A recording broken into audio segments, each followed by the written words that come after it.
오늘 하나님께서 우리에게 주시는 말씀은 7월 9일 화요일 본문입니다. 로마서 2장 17절로부터 29절 말씀, 저와 여러분이 한 절씩 교독해서 읽겠습니다.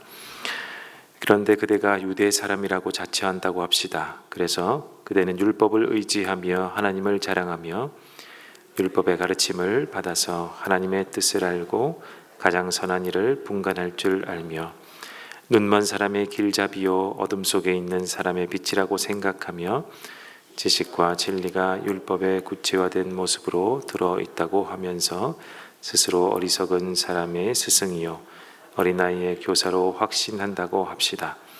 그렇다면 그대는 남은 가르치면서도 왜 자기 자신은 가르치지 않습니까? 도둑질을 하지 말라고 설교하면서도 왜 도둑질을 합니까? 간음을 하지 말라고 하면서도 왜 간음을 합니까? 우상을 미워하면서도 왜 신전의 물건을 훔칩니까? 율법을 자랑하면서도 왜 율법을 어겨서 하나님을 욕되게 합니까? 성경에 기록한 바 너희 때문에 하나님의 이름이 이방 사람들 가운데서 모독을 받는다 한 것과 같습니다. 율법을 지키면 할례를 받은 것이 유익하지만 율법을 어기면 그대가 받은 할례는 할례를 받지 않은 것으로 되어버립니다. 그러므로 할례를 받지 않은 사람이 율법의 규정을 지키면 그 사람은 할례를 받지 않았더라도 할례를 받은 것으로 여겨질 것이 아니겠습니까? 그리고 본래 할례를 받지 않았더라도 율법을 온전히 지키는 사람이 율법의 조문을 가지고 있고 할례를 받았으면서도 율법을 범하는 사람인 그대를 정죄할 것입니다. 겉모양으로 유대 사람이라고 해서 유대 사람이 아니요 겉모양으로 살갗에 할례를 받았다고 해서 할례가 아닙니다. 함께 읽습니다. 오히려 속사람으로 유대 사람인 이가 유대 사람이며 율법의 조문을 따라서 받는 할례가 아니라 성령으로 마음에 받는 할례가 참 할례입니다. 이런 사람은 사람에게서가 아니라 하나님에게서 칭찬을 받습니다. 아멘. 제가 20대 때만 해도 그리고 여러분이 젊은 시절만 해도 약 한 20년, 25년 요전에 교회 안에는 이 악기에 대한 논쟁이 굉장히 뜨거웠던 때가 있습니다. 그때 딱 드럼이라는 악기가 퍼지기 시작했고 몇몇 교회에만 들어왔던 것이 이제 온 교회에 퍼지기 시작한 그 단계였기 때문에 이 드럼을 놓느냐 마느냐에 따라서 굉장히 뜨거운 논쟁들이 교회 안에 벌어지곤 했습니다.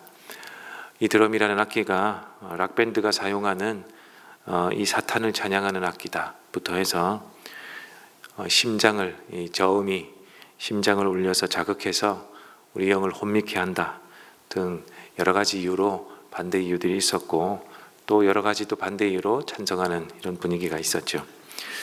이런 것들 때문에 답답해 여기던 사람들이 교회를 떠나기도 했었습니다. 그런데 지금은 저희 교회도 있고 대한민국에 있는 어느 교회나 아마 다 있는 거 하나쯤은 다 있지 않을까 생각이 됩니다.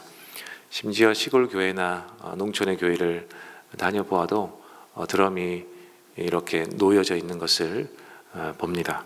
칠 사람이 없어서 그냥 방치되어 있는 경우가 더 많았습니다. 어찌된 일인지 이 악기가 논쟁이 뜨겁던 때가 있었는데 지금은 이렇게 보편적인 악기가 되었습니다. 왜 이렇게 되었을까요? 그때는 안 된다는 의견이 주류였는데 지금은 이렇게 변했습니다. 왜냐하면 시대가 또 변화였고 사람들의 경험의 폭이 넓어졌고 또 다양한 경험들을 했고 더 많은 이슈들이 생겨나는 사회가 되었고 여러 가지 이유들에 의해서 이것이 이제는 이해가 되기 시작한 것이 아닐까 생각이 됩니다. 그럼에도 불구하고 여전히 이것은 틀렸고 이것을 쓰면 안 되고 이렇게 계속해서 재론을 던지면서 또 논쟁을 일삼는 경우 사람들이 이런 단어들을 만들어내면서 지적하곤 합니다. 꼰대 아닙니까? 이렇게 새로운 단어를 또 만들어내고 또 적용하고 이렇게 이야기합니다. 로마서에도 이렇게 꼰대라고 불리우는 불리울 만한 사람들이 등장하죠. 그리고 바울이 그 사람들을 지적하면서 오늘 본문에서도 이야기를 끌어가고 있습니다. 이 꼰대라고 지적을 받을 만한 사람들이 유대인입니다. 유대인들이 이때만 해도 이제 퍼져 살던 때죠. 로마의 핍박에 의해서도 그렇고 이전에 여러 단계의 이방 나라의 핍박에 의해서 이렇게 흩어져 살던 사람들이 로마에까지도 이렇게 퍼져 있었습니다. 유대인들이 교회 밖에, 이제 교회가 탄생한 가운데 교회 밖에도 유대인들이 있었지만 교회 안에도 유대인들이 있었습니다. 유대인이면서 그리스도인이 된 사람들이 있었습니다. 근데 이들은 여전히 교회 안에서 그리스도 예수를 믿기로 작정한 사람들이기는 하지만 유대인의 율법이 여전히 유효하고 중요하고 이 예수 그리스도를 안다고 해도 이 율법이라는 것이 정말 우리에게는 필요한 것이기 때문에 계속해서 율법이 우리의 기준이 되어야 됩니다를 외치고 있었습니다. 그리고 교회 밖에서는 새로운 이 믿음, 복음, 예수 그리스도가 가르쳐준 이 믿음, 복음을 거부하면서 계속해서 옛 율법, 나 때는 이것이 얼마나 중요했냐 하면 이렇게 이야기하면서 율법 조문을 갖다 들이대는 일이 교회 안에서도 비일비재했고 교회 밖에서도 여전히 복음을 거부하면서 율법을 강조하는 유대인들이 많았습니다. 이 시대가 변했고 그리고 새 시대가 열렸음에도 불구하고 이 율법의 잣대를 여전히 유효하다고 이야기하는 이 사람들에게 바울이 계속해서 가르치고 지적하고 또 가르치고 하는 것이 로마서입니다. 여러분, 시대가 어떻게 변했습니까?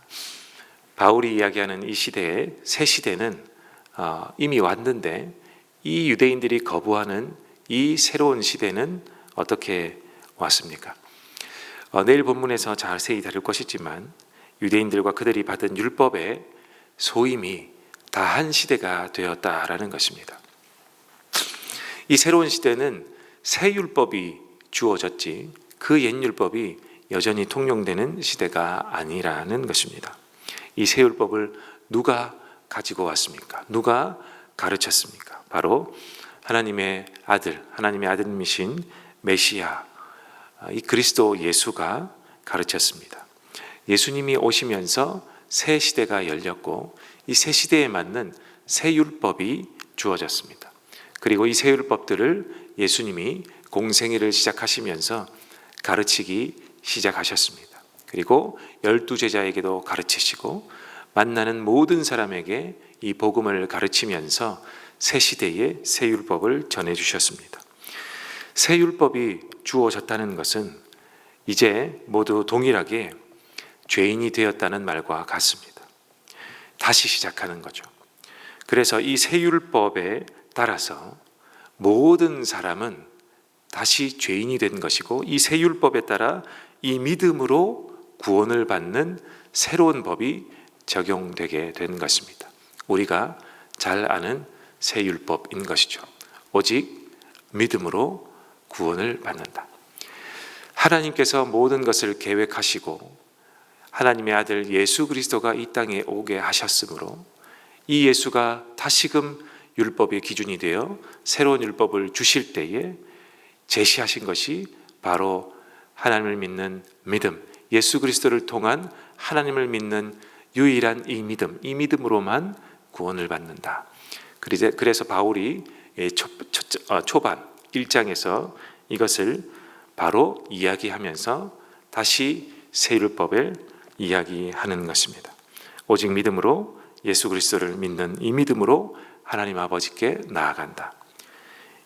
그래서 새로운 시대의 유대인은 혈통적 유대인이 아니라 이 복음을 받아들인, 오직 믿음으로 구원받는 이 복음을 받아들인 새 율법을 따르기로 작정한 사람들이 새로운 유대인, 영적 유대인이 된다라는 것입니다.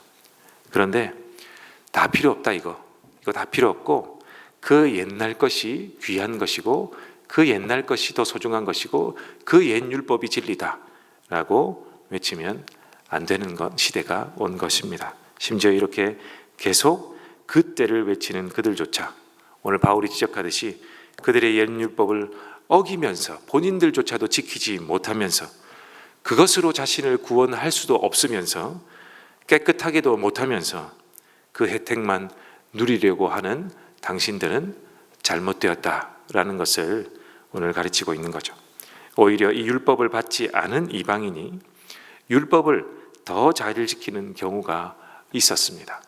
구약 시대로부터 이방인들이 들어와서 이 유대인 그룹에 들어와서 율법을 지키는 경우가 있었습니다.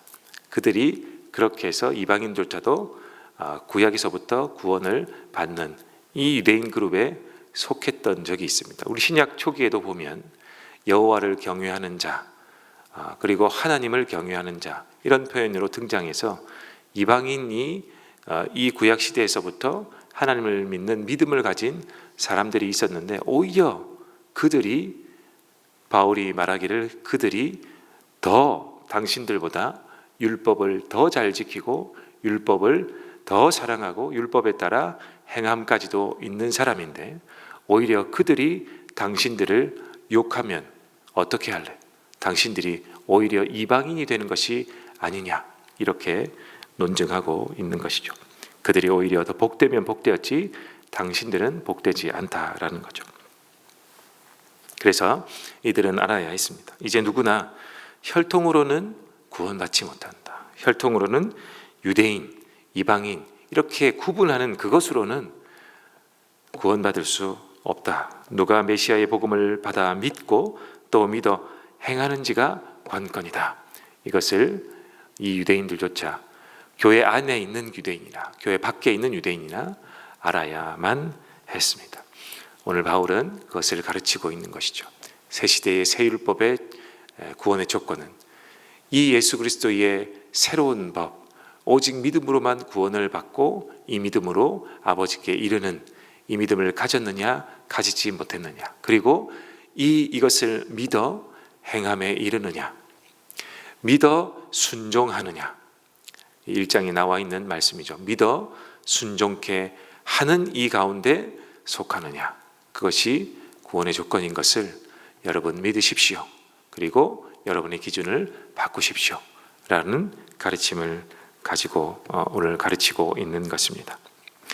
여러분 우리가 처음 믿었던 그때 우리가 처음 예수를 알게 되고 오리엔테이션 받았던 그 믿음의 생활들 그 생활들 여러 경험들이 계속 신앙의 기준이라 생각하고 있는 사람들이 있지 않는지 우리의 모습은 그러한 것은 없는지 그리하여 이것이 신앙생활의 기준이다. 여기에 미치지 못하면 당신 잘못되었다 라고 이렇게 가르고 있는 기준은 없는지 잘 살펴보고 생각해 보아야 할 것입니다.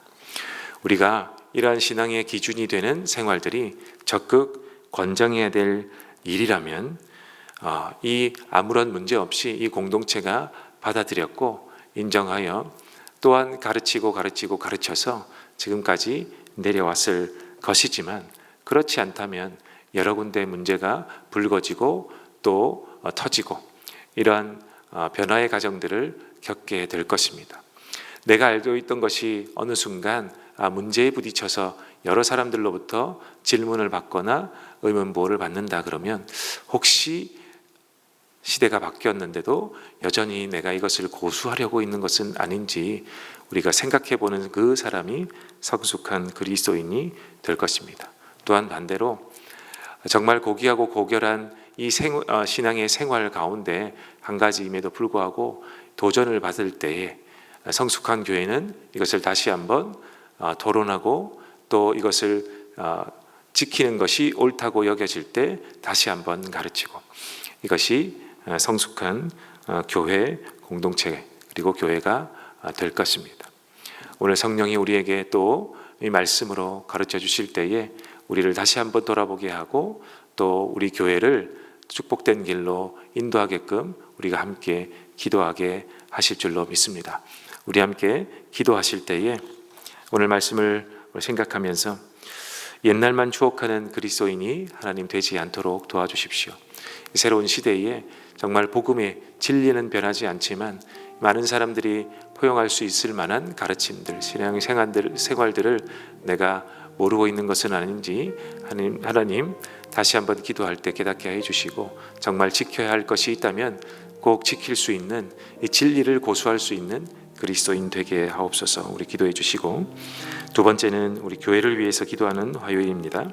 새 시대의 새 세대를 담아낼 수 있는 우리 은혜샘물교회가 될 수 있도록 도와주시고, 이 지역 사회를 섬기고 품을 수 있는 우리 교회가 되게 하여 주시옵소서. 우리 교회를 위해서 기도해 주시고요. 세 번째는 우리 단기봉사 9개 팀이 이번 주 금요일이면 튀르키예를 시작으로 이제 시작이 됩니다. 하나님, 이 9개 팀 모두 붙들어 주셔서 하나님 복음이 편만하게 전해지는 그곳에 있게 하시고, 모두 안전하게 이 단기봉사의 기간들을 다 마무리할 수 있도록, 그리하여서 감사와 은혜만 남는 단기봉사 사역 일정이 다 되게 도와주시고, 또 나머지 우리 교육부서에 또 여름 또 사역들이 있습니다. 여름 성경학교 캠프 등등 수련회 등이 있습니다. 모든 우리 자녀들에게 이 여름 가운데에 정말 성령이 임하시는 뜨거운 여름이 될 수 있도록 도와주십시오. 세 번째, 이것을 위해서 기도해 주시고, 또 여러분이 가지고 나오신 기도의 제목으로 기도하시다가 돌아가도록 하겠습니다. 함께 기도합니다.